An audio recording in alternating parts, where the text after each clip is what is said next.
jobs created in the public sector, insisting promises have been fulfilled. Ghanaians want action on our roads, not words or plans. With this large number of roads to be constructed, the year 2020 can aptly be described as the year of roads.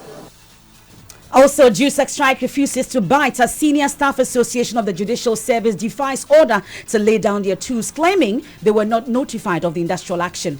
It's just because they failed to collaborate with the senior staff. And in business, government project to spend almost 19 billion Ghana cedis more than revenue mobilized in the 2020 budget. Asante Kotoko terminate the contract of head coach Kietil Zachariasen. Details later in sports. And mother of the 6-year-old whose hands were dipped in hot water and left to rot by his guardian says her inability to cater for her 5 children as a result of being a single parent led her to give out her son to the brother. We'll hear from her as Dofsu says the man or the uncle will not go scot-free. We have all that and more coming up here on Newsnight. Please join us with your thoughts and comments via WhatsApp. It's 0244 340 437. I am MFA Powell. And my name is Evans Mensa.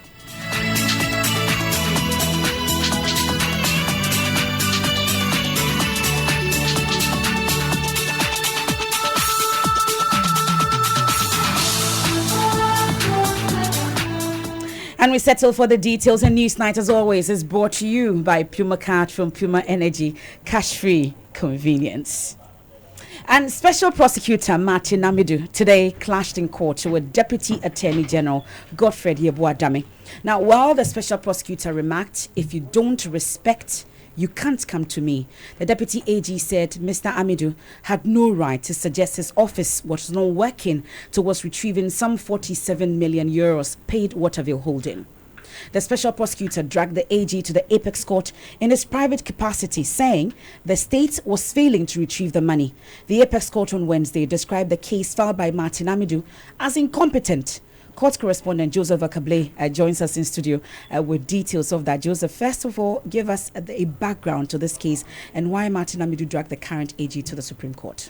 And so this relates to the judgment debt issues that Martin Amidu pursued in his private capacity.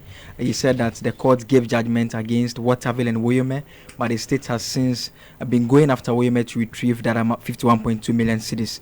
But for the 47 million euros, there was an arbitration that happened after the Supreme Court had ordered the AG to retrieve the money. He says the arbitration has since ended, a ruling in favor of Ghana, but the Attorney General was failing to go after Waterville to retrieve the money, for which reason he dragged the AG to the Supreme Court, asking the court to compel the Attorney General to ensure that the 47 million euros is retrieved from Waterville, the construction company. So today's disagreement started first with the Deputy AG expressing concerns about the documents Mr. Amidu has given him. What was his consent exactly to this?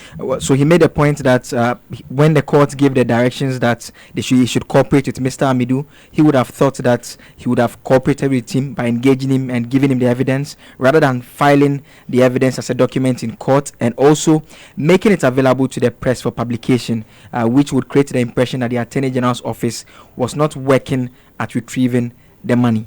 But at that moment, Martin Amidu disagreed, and he made a point that he is not someone who is into publication, neither can he be blamed for what various media organizations put out there. So that was it by way of the issue. But did he say how the media organizations got hold of that document? In fact, the Deputy AG in his response to that particular issue about Mr. Amidu saying he wasn't responsible for the publication, made a point that in an interview he granted a program dubbed Time with David, he actually made reference to the Attorney General's efforts, saying that they are not going after the money, for which reason he has filed a case in court. We can listen to Martin Amidu in that interview with David Ampofu. The current president promised that he will retrieve those monies, which he is doing. He's gone to African court.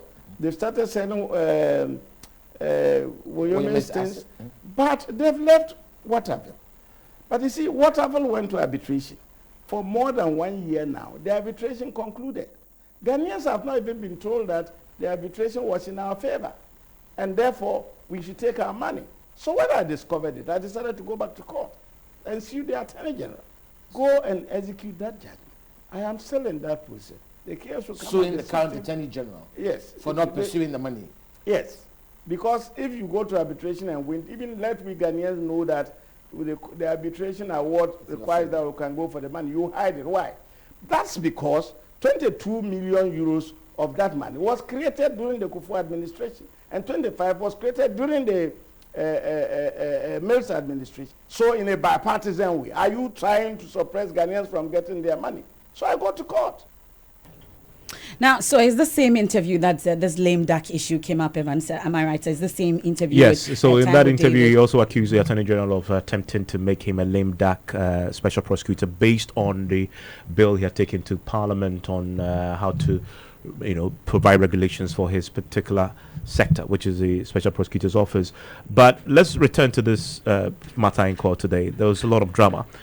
And this happened just when the court's decision was announced. And so it started right after the Deputy AG had made reference to this particular interview. Then Martin Amidu responds by saying that he doesn't like to be tagged as a liar. Then now the court proceeds to give a decision on the AG's request that the case be dismissed because it's lacked, the rules of court does not allow for such an application to be filed. If the court has given a judgment and you are again coming back to the same court, you are simply asking the court to reiterate a judgment that already delivered. And so the justice proceeded to dismiss the case as incompetent. At that moment, the Deputy Attorney General rose to his feet to acknowledge the decision of the court and told the court that he is going to cooperate with the special prosecutor. He's going to call him to ensure that they work together to retrieve the money. The justices were just rising and exiting. Then Mr. Amidu, who was now walking away from where the lawyers sit, which is at the front, when he was just walking away, then he started saying that you don't come to me. Then he took his seat at the public gallery. He looked at the Deputy Attorney General, pointed him again, and said that my son is even older than you. You don't come to me. And in all this, what did the Deputy Attorney General say? He was actually, he had a look of surprise on him. In fact, a lot of the people in the courtroom were actually surprised because I, for instance, was sitting at the back, but even though Mr. Amidu was at the front, we could hear him as he was shouting in that way as he was walking towards his seat and subsequently pointing at the Deputy Attorney General and making those remarks. And so, was this something that he did loudly or calmly, or what was his demeanor when he was doing this, the special prosecutor?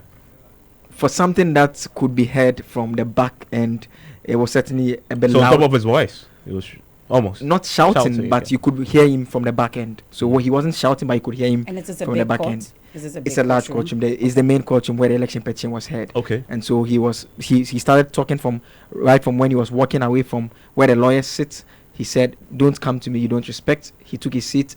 Then he pointed him, and he kept complaining that my son is older than you.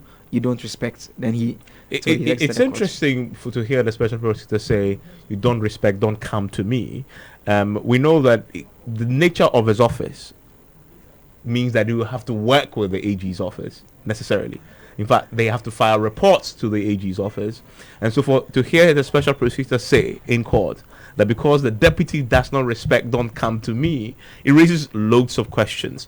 And you said something about him suggesting that he doesn't like to be called a liar. Yes. Was he called a liar?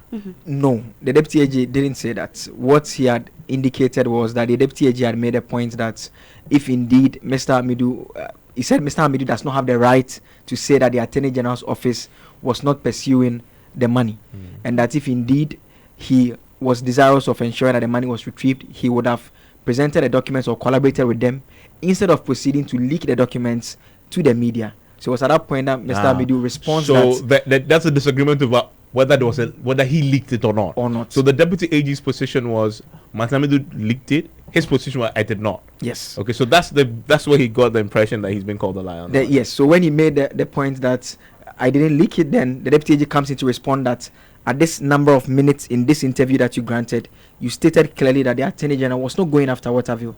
And that is what I'm talking about. And that is what is creating the impression instead of focusing and working with us to ensure that we retrieve the money. And so he proceeded to say that the Attorney General's office is the chief legal advisor for government, is supposed to defend government as and when. This is an application that has been filed. He's responding to it. And as far as he's concerned, it's incompetent. And so he's urging the court to And the court agreed with him. But Martin Amidu had some concerns about the fact that he's a private citizen who had expended his resources to ensure that he procured this judgment for the state against the backdrop that, interestingly, the AG was a defendant in that particular case, but it just so happens that the AG is the one that has to enforce it, and so the court should be mindful that their decision could discourage people from pursuing such actions. But just to be fair, though, you witnessed the entire proceedings unfold. Was there any point in time that you thought that the Deputy Attorney General disrespected the special prosecutor for him to tell him not to, that he doesn't respect?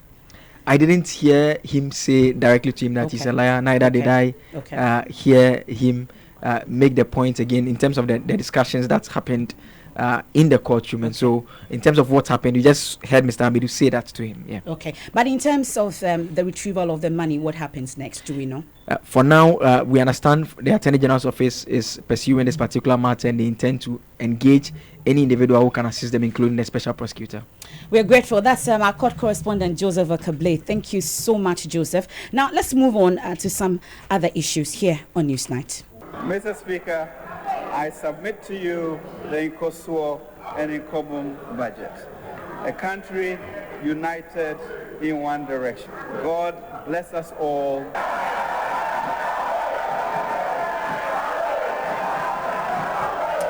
Well, Finance Minister Ken Ofori-Atta in Parliament today touting the achievements of the Akufo-Addo government so far and painted an exciting picture for the year 2020 as he made a budget presentation to Parliament. Now, apart from the announcement, the government has directly or indirectly put an amount of 12.2 billion cedis into your pocket, the pocket of Ghanaians since 2017. And then I've asked you to share with me if you agree and have felt the 12.2 billion in your pocket. I'll be sharing with you what you've been telling us shortly.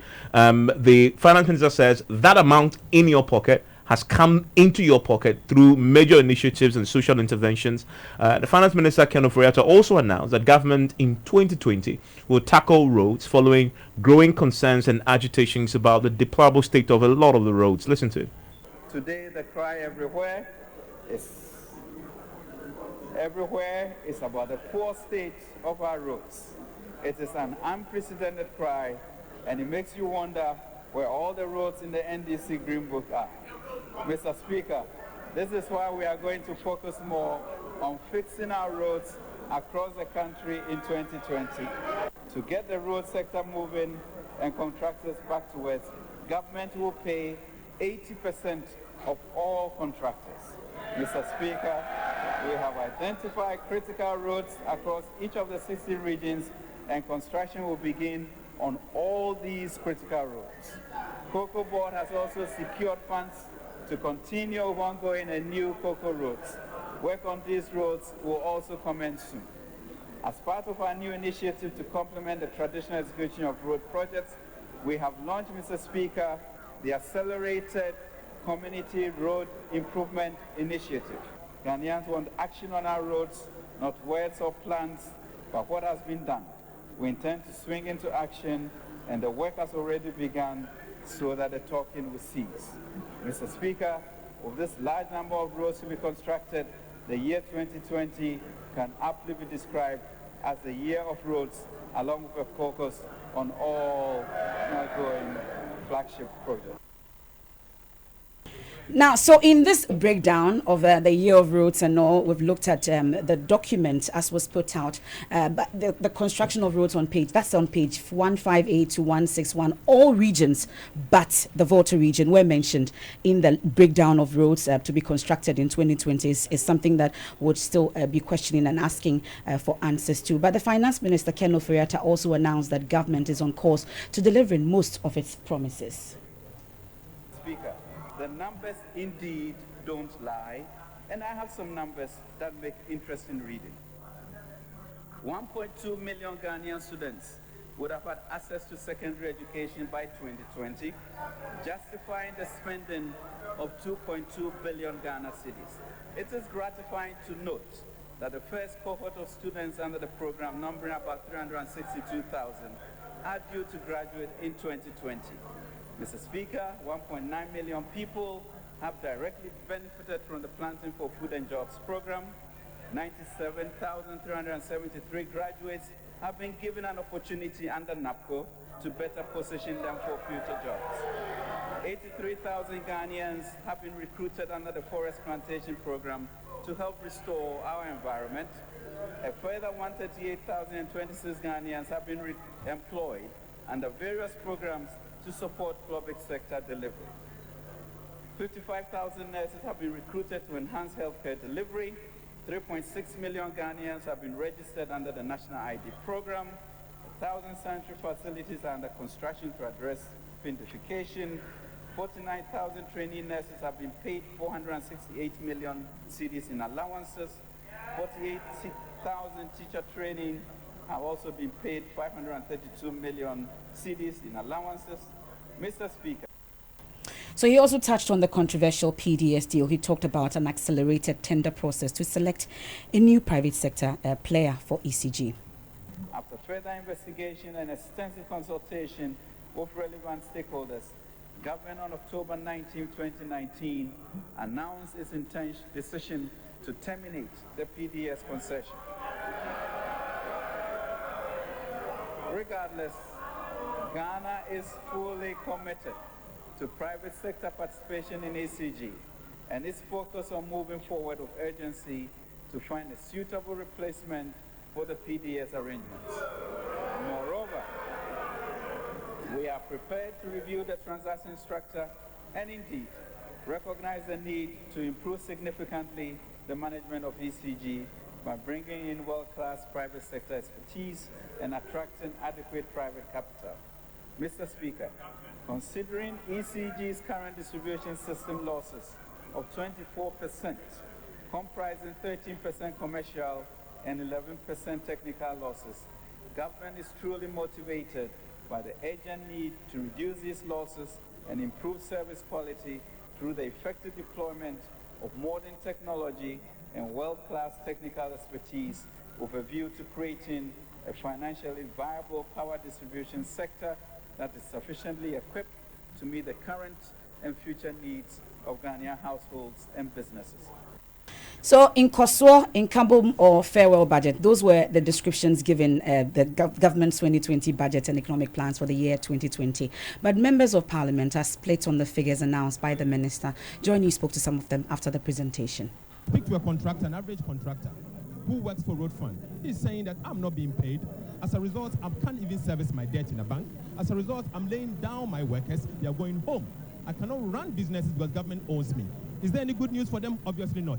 And the Road Fund, government is going to collect an amount of about 1.659 billion Ghana cedis, which is about 1.7 billion Ghana cedis. Of this amount, instead of government deciding to use the money for the purposes of fixing what they are trying to do, they are shifting the focus on investment to chop consumption expenditure. We had made commitment to the people of this country that we would deliver on certain commitments. And so what we have done, what we have sought to do in this budget is to want to paint this path and to demonstrate that the strategies are right, the figures are looking much better. Ghana has superior credit rating now, so we can undertake on this, and you saw the figures that the minister threw out.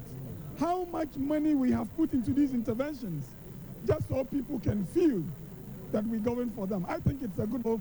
It is very convenient for somebody who wants to be critical of the budget to say, oh, it's goods and services.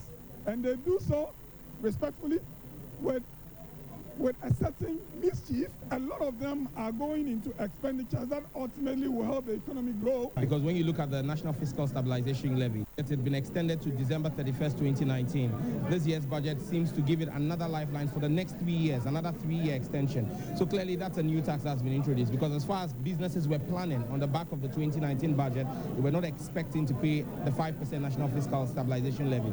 Again, when it comes to some taxes, when government makes promises whilst in opposition, businesses react to it, and that government is brought into office, and you fail to meet those promises, you've burdened those businesses. So businesses were promised a reduction in corporate taxes from 25% to 20%. In the first 3 budgets, you didn't see that. In this budget, again, it's still being maintained at 25%. Let's quickly bring in now the Trade Union Congress. Dr. Nyako Otu is the Director, Labour Research and Policy at the TUC. Dr. Nyako, thank you for time here on Newsnight. Most welcome. Professor Bokwe also joins us on the telephone line right now, economist with the University of Ghana. Prof, thank you very much for your time here on Newsnight as well. Thank you. Thank you, and good evening to our cherished listeners. Dr. Otto, let me start with you. What's the TUC's reaction to the budget? Happy with what you heard? Well, the figures appear good. I mean, GDP growth still strong. Inflation has come down. The fiscal deficit is coming down below 5%. The international reserve position has improved. Our primary balance has entered into deficit, but it's still not that significant. So on the whole, the macroeconomic indicators appear good, but we still find reason to ask, how are these impacting lives, and how are these improving conditions in Ghana? To that question, the finance minister says he's put 12.2 billion cedis in the pockets of TUC members, workers, and all of us across the country. Have you felt it? Have your members felt this in your pocket? Of course. You should also then just suppose that with the increases of the taxes and tariffs that we pay. So you find, for instance, that electricity tariffs have gone up, water tariffs have gone up, you now have communication service tax. So we appreciate the increases in earnings, in salaries for public sector workers. But we should also just oppose that with the fact that many other taxes have gone up for workers. Okay, let me bring in Professor Bokpin. Prof, give me your quick initial thoughts on the budget. Thank you very much. I think overall, we need to admit that Ghana has made some progress in the last couple of years. It speaks to that. Especially along the macro variables, we have made some progress along those lines. But I think when you look at the perspective where government is coming from, you can see the 2020 election clearly in the budget from beginning to the end. In terms of even the benchmark they have chosen for comparison, being the 2015, 2014, and all of that. So when you benchmark current performance against that, certainly this government is going to look good. So I think it's a question of whether that is a better yardstick and whether we should not be forward-looking. And then look at the fact that we are going far below our potential, that even though we have made some progress along the macro variables. And I think we cannot discount that. I often hear people saying this is not impacting their pockets and all of that. You know, it's a starting point, it's a baseline. You cannot go to the next level people are asking for without first having the macro stability. It's like fresh air. You get to appreciate it when you lose it. I mean, so look at it this way. The first quarter of this year, the discussion was on the depreciation. I mean, but we are not talking about that now because there's stability from that front. So it enables people to plan. We have seen in terms of price development moderating quite well, of course, with the rate base and all of that. I'm sure it's about time we begin to think about a new target in terms of medium-term target. The 8% with a symmetrical rate of 2%, we need to take another look, given where the inflation is now and the outlook going forward. So that is where we are. Then also, you are looking at so when I look at that, fine, but when you break that down and then you look at revenue side against what government said when they are in the position, and even the hopes that were anchored in the 2019 budget have not been able to deliver on that. The revenue envelope remains dwarfed in the presence of elevated expenditure, and that is not good for us. It's not good because we are sacrificing capital spending largely in order to just barely living from just at the borderline. Let me put it that way. But I also do admit that government recognizes that it will do better, and therefore the medium-term outlook, they are looking at increasing our tax effort to about 20%. And I think so our peers with similar economic fundamentals, informality, are doing between 18 to 20% in terms of tax revenue to GDP. The proportion of GDP they are able to convert to tax revenue. We are doing something around 12.6% or approximately 13%, and that is unacceptable.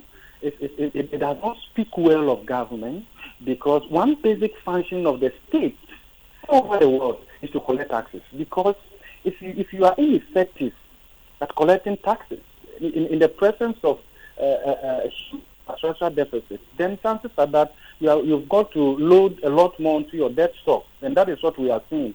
Beyond that, you see government, because of the lack of fiscal space, okay, because the revenue envelope is not responding to the various tax measures, the policies, institutional reforms government has been talking about since 2017. We are doing Sino-Hydro, more or less now, so we don't load that onto the debt stock in the present terms now.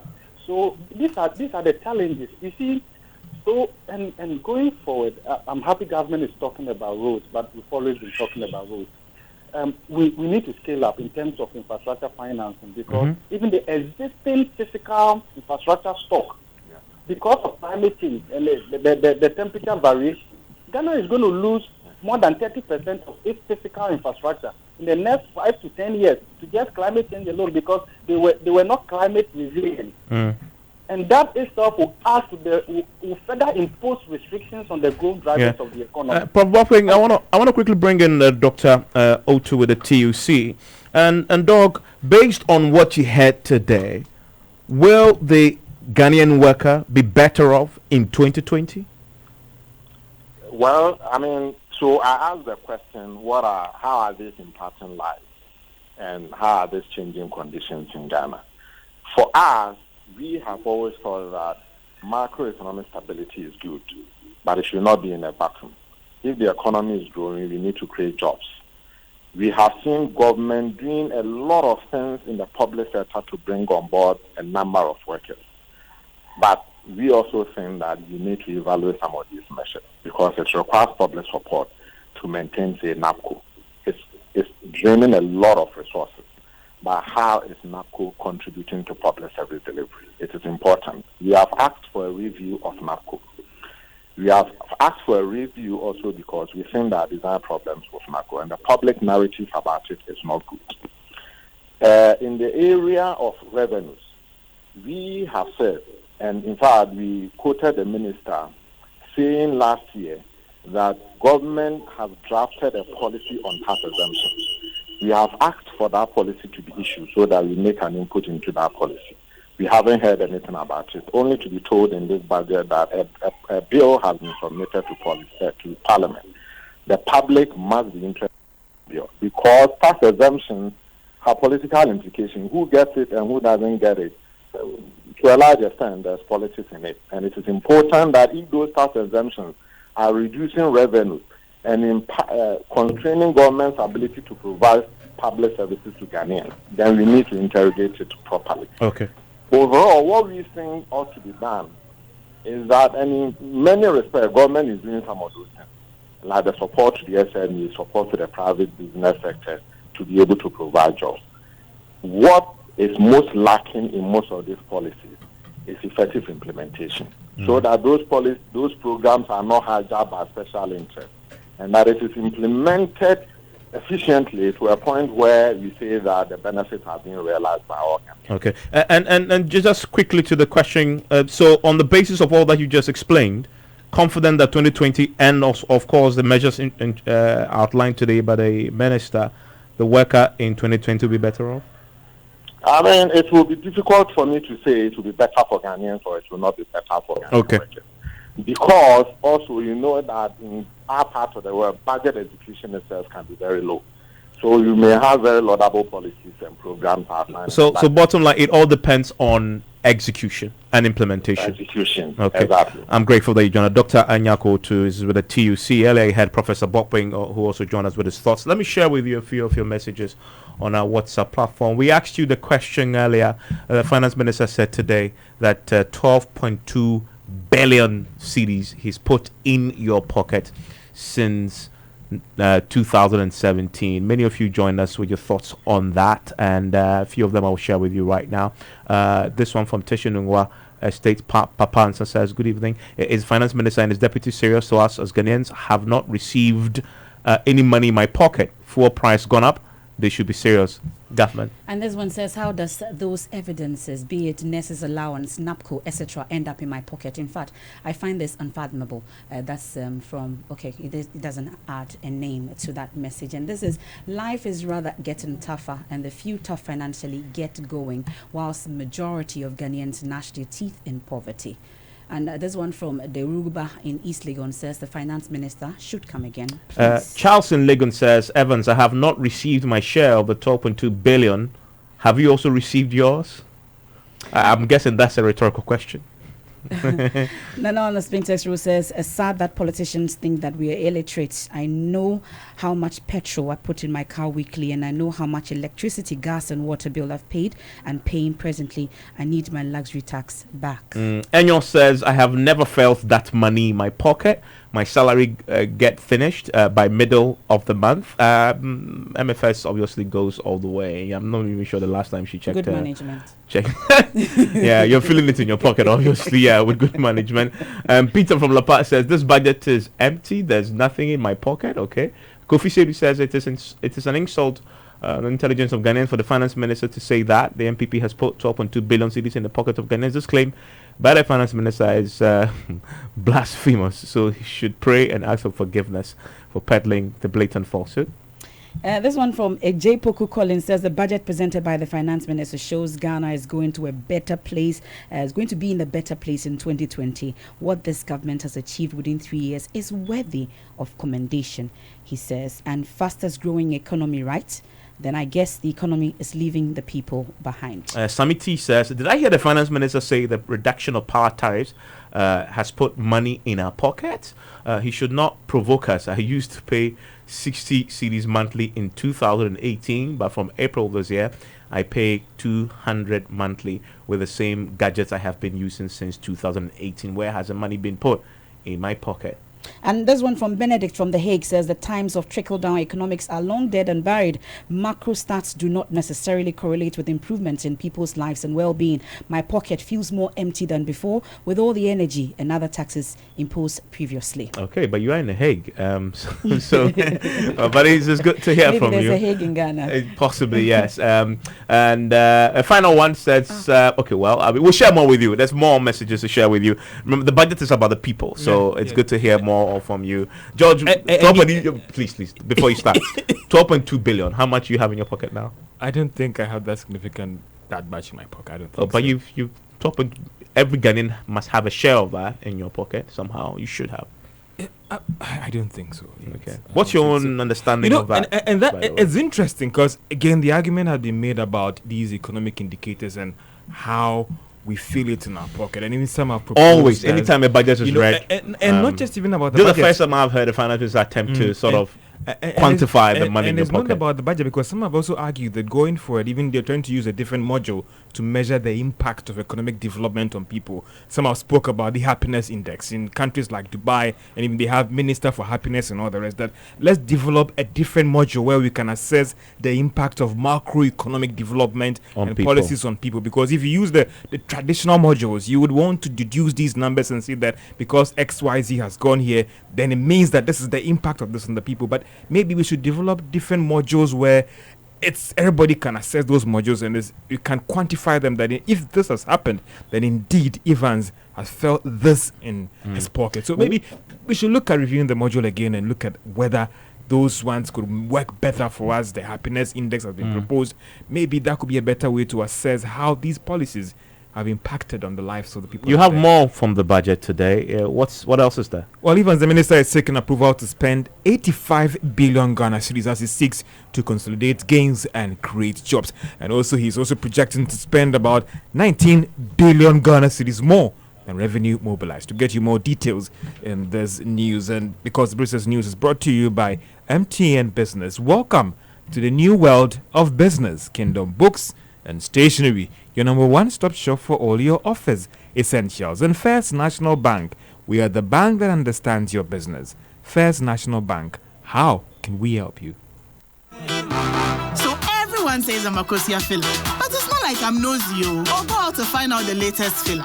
It's just that I get 50 megabytes of data free after paying for only the first minute of every call. And so I just keep discovering stuff minute after minute. That's how come I was minding my business, scrolling through my timeline, and I found out Coco has a new baby. Oh, and last week I learned Ken won the lottery. You see, Ken is my brother's friend. So hello, look who's about to roll with the rich and famous. Enjoy even more value with MTN Free After One. You only pay for the first minute of your call on MTN Free After One, and the rest is free. Plus, you enjoy free 50 megabytes worth of data to browse your favorite sites. Compare where, compare there. So dial *315# to sign up. We day for you everywhere you go. Terms and conditions apply. Mr. Barr has big dreams for his business, Barr & Co. Limited, and his family. Making them a reality meant long drives and queues. He's lost precious time struggling to pay his suppliers in China, Turkey, India, and other parts of the world. With the First National Bank global payment via our online banking enterprise, he now pays for all that in the convenience of his home or office, giving him time to focus on family and growing his business. Use our online banking enterprise to access Forex when you need it. It takes a bank that does more to help your family. So who's helping yours? First National Bank. How can we help you? We give you nothing but the best. We stay above the rest. More quality, more affordability. Kingdom Books and Stationery. Everybody's going to the one and only shop where customer satisfaction is a guarantee. Kingdom Books and Stationery. Oh yes, with our 30 days credit facility with no interest charge, free delivery services, and our free consultation on setting up your office, Kingdom Books and Stationery is unmatched in our delivery of quality and affordable office essentials, equipment, and furniture. Experience world-class customer service in all our branches in Accra, Tema, Kumasi, Cape Coast, and Takoradi. Call us on 0302-764-101 or visit our website at www.kingdomgh.com. Kingdom Books and Stationery, your number one-stop shop for all office essentials and stationery. Terms and conditions apply. Joy 99.7 FM. You're welcome back to Business on Newsnight. Now, Finance Minister Ken Ofori-Atta is seeking Parliament's approval to spend about 85 billion Ghana cedis for next year. This was contained in the 2020 budget that he presented to the House earlier today. We have a wrap of the highlights of the budget. Presenting the budget, the Finance Minister Ken Ofori-Atta noted the majority of the spending will be advanced towards total compensation in the public sector. The expenditure estimate for 2020 represents a growth of 21.2% above the projected outturn for 2019. Mr. Speaker, wages and salaries are projected at 22.9 billion and constitute 26.7% of the total expenditure, including arrears clearance. Use of goods and services is also projected at 8.3 billion, 2.1% of GDP, and 9.7% of the total expenditure, including arrears clearance.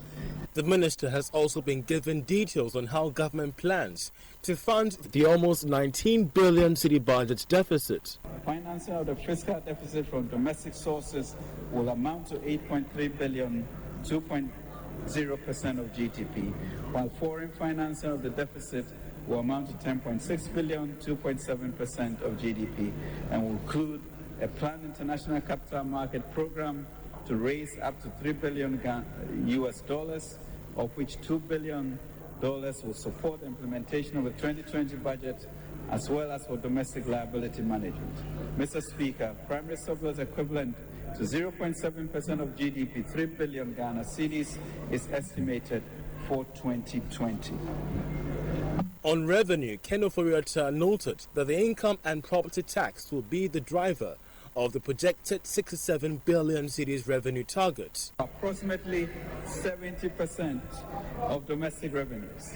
After 10 years of integration, government is ready to carry out the next generation of reforms in revenue administration. A transformation program centered around the three main themes of people, technology, and service will be structured with the new leadership of GRA to create a new GRA that will reflect the very best of efficiency, professionalism, and productivity.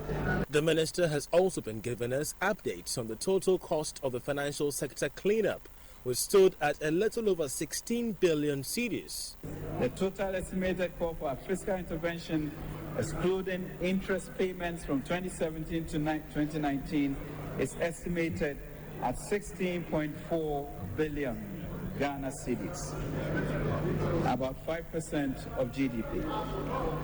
Mr. Speaker, we acknowledge the ongoing prosecutions would ensure that all those culpable, as well as the negligent officials of the regulators, will face justice as soon as possible. Still on the banking sector, the minister noted that the much talked about development bank is set to begin operations from next year. Ken Ofori-Atta maintained that these policy measures would help put the economy on track and create the required jobs.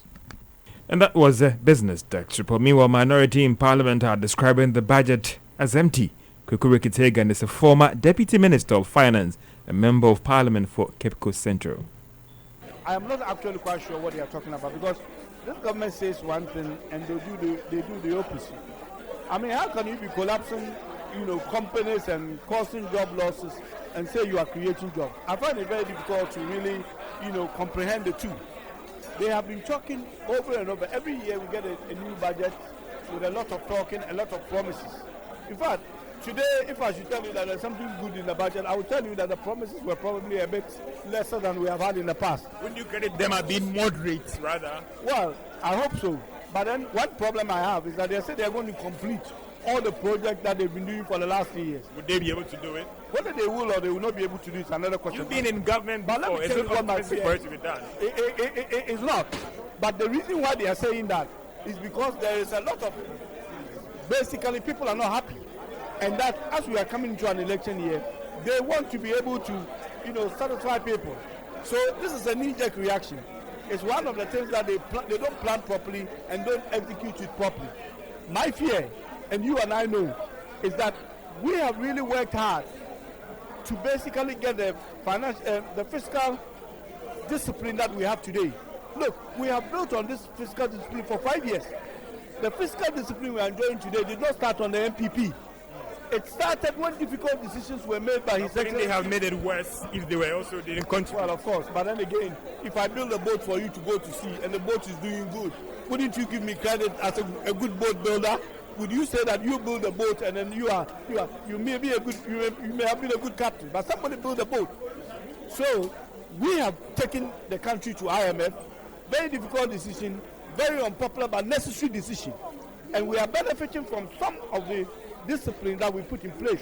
I mean, yes, we have the Fiscal Responsibility Act, we have the Public Financial Management Act and all that.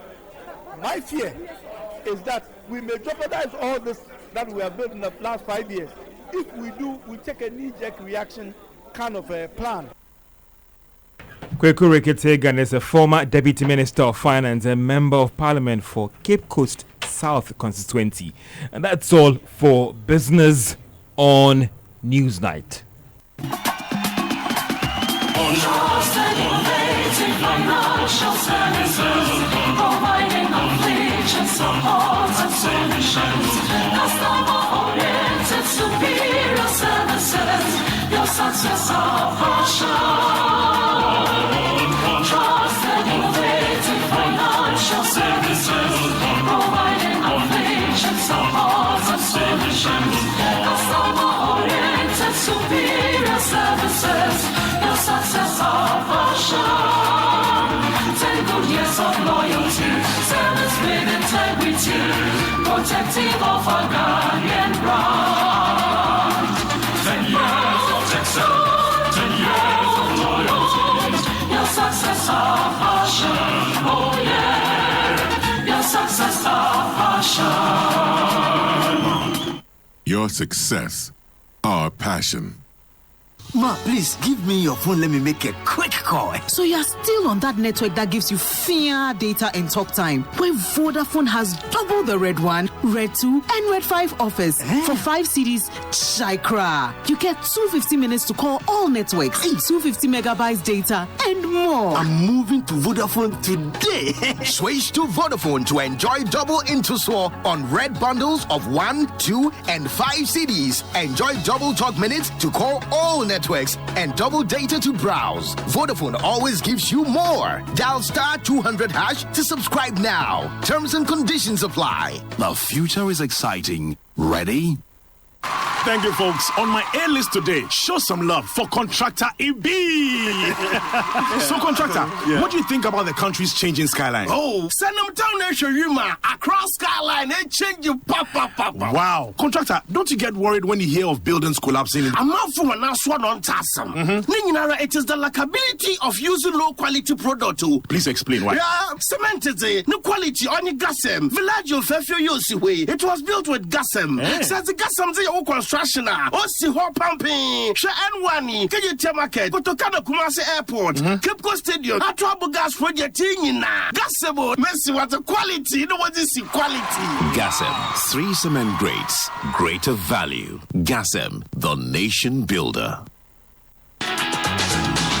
So, Bobre, as I mentioned earlier, claims payments by these insurance companies are on a big scale. And do you also know that your named beneficiaries are the only ones to claim your life insurance policies when you die? And that the life insurance companies also pay averagely 1.9 million Ghana cedis claims daily? Wow, this is news to me. It means many of us have a lot to learn about insurance. Charlie, I have to go and change my beneficiaries on my life policy. Now to the good news. The Ghana Insurance Association has embarked on a 13-week intensive public education campaign called The Drive Time with Insurance. So tune in to Drive Time on Joy 99.7 FM and Joy TV Daily. Representatives of all the country's 24 life insurance companies, 29 non-life insurance companies, and 4 reinsurance companies will address concerns, questions, and processes about insurance. The Drive Time with Insurance campaign is an initiative of the Ghana Insurance Association, made up of all insurance companies in Ghana. Indeed, insurance companies' claims payment is our business. And you are still live here on Joy 99.7 FM. This is News Night. Hans Minster Ando is here with the very latest from the world of sport. Hans. Hi, Evans. And this weekend you are spared the agony of watching Manchester United lose. Yes. Thankfully. And I'm looking forward to a weekend without the burden of football. Well, there's a Black Stars tomorrow, so... Okay. That will cheer me up a bit. Cheer you up? Hopefully, yes. That was quick. Why you're saying from frying pan to fire, right? That was quick.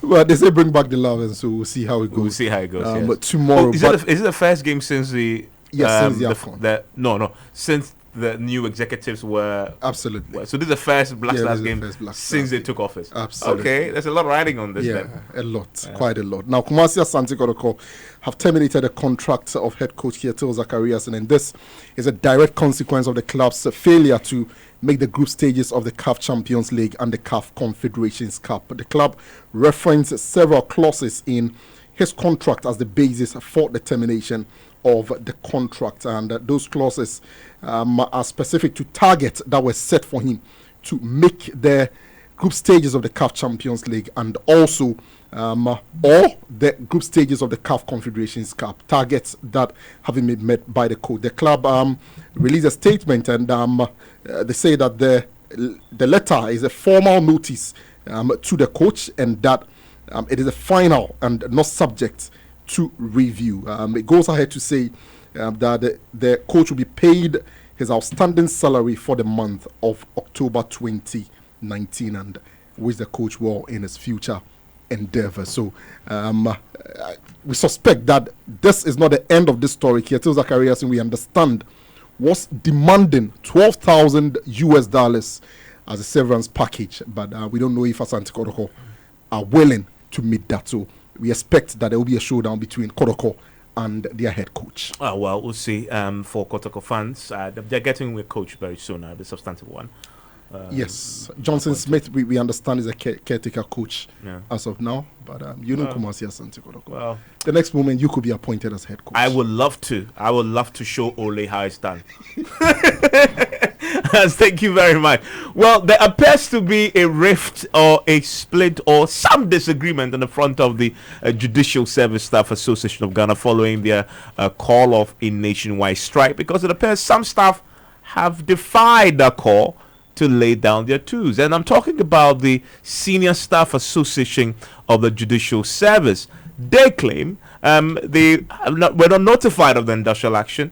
The association has asked its members to remain at post. The Judicial Service Staff Association declared today, November 13, at the start of an industrial action over a review of your salaries. Now, this was expected to affect the justice delivery system across the country. Now, Joy News checks in some courts in Accra, however, show that the courts are running since the main functions needed to keep the justice system in motion is managed by the senior staff. We've been joined on the phone by the General Secretary of the Senior Staff Association, George Taylor. We're grateful for your time here on Newsnight. So is it the case that you support the concerns of your leadership but disagree with your approach?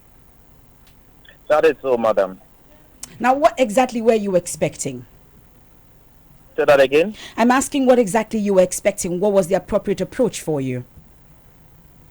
Well, the issue is simple. JUSAC had called a strike for some condition of salary or review of salary. And like I said earlier, we are not against that.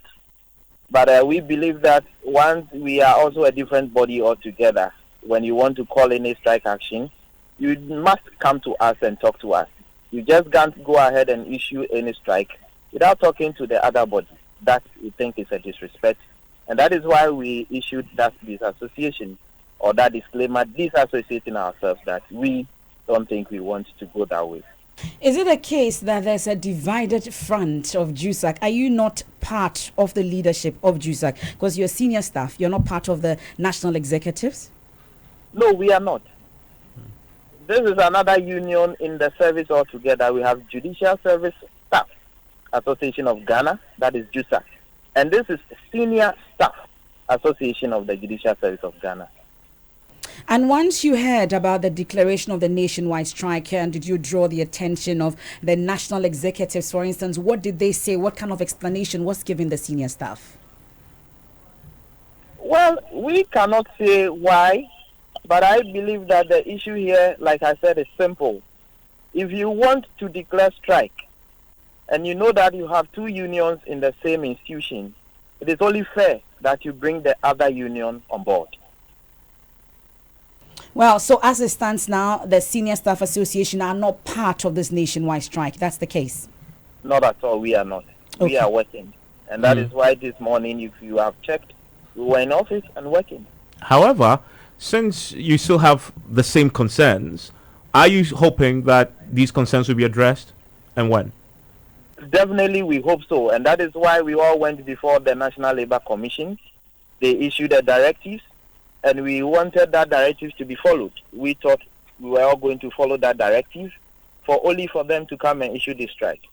We are still hoping that, yes, these concerns can easily be resolved. We have extended that hand to them, that we are always ready, they should come. We'll collaborate to resolve this matter peacefully.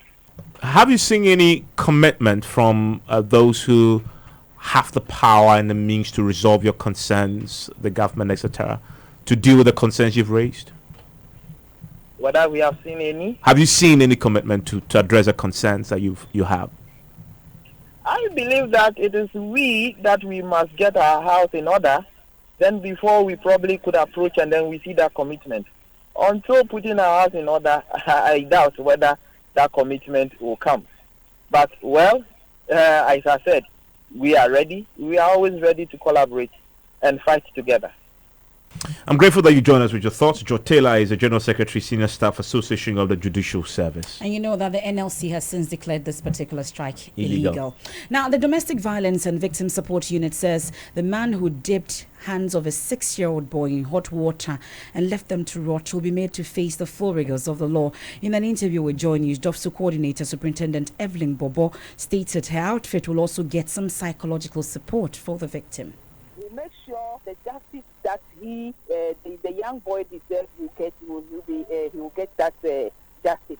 That's what we are going to do. And then we'll refer the psychosocial aspect to social welfare, Department of Social Welfare, to take it from there. That's what we are talking to the parents to take caution. We are not saying they should not correct their children. You can correct your children, but when you are correcting your children and it becomes over, then that is why we call it child abuse.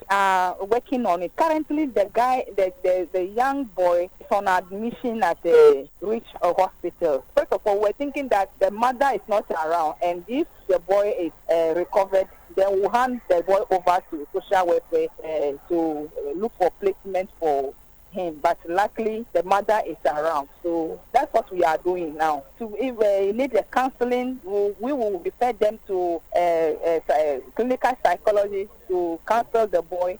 And if that also could be best done by the social welfare department, so we will refer them to social welfare department to take it over from there by giving the boy counseling, because we don't know how the hand will be praying that the hand will do well for the boy, and then you will not have any defacement on the child.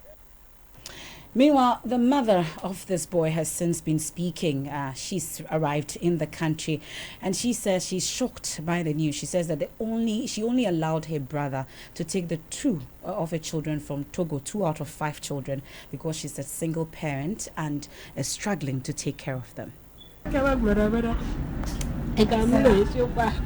He always acted very nicely towards us. It was even my son who wanted to go stay with him. I'm a single parent. It breaks my heart.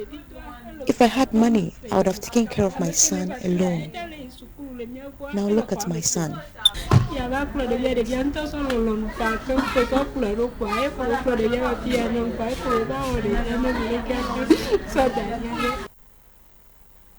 So that's the mother of this 6-year-old boy who is now, we're told, is getting medical attention at the Accra Regional Hospital, recuperating, and we're following up on that. And that's about it for this edition of Newsnight here on Joy 99.7 FM. There's more news, of course, when you log on to myjoyonline.com. Strong and Sassy is coming up next. Guess what we're talking about today? Identifying emotional stress. Identifying emotional stress? Yes, emotional abuse. Okay. What are the signs? Oh, emotional abuse. Yes. That's Emotional interesting. abuse. I want to know what that is. You don't know emotional abuse. Is that what you do to me? No. You do that. You do that. Nashako and the team, you're coming up next. You want to stay abuse. for us. I would love to hear that. I am MFA. My name is Evans Mensah.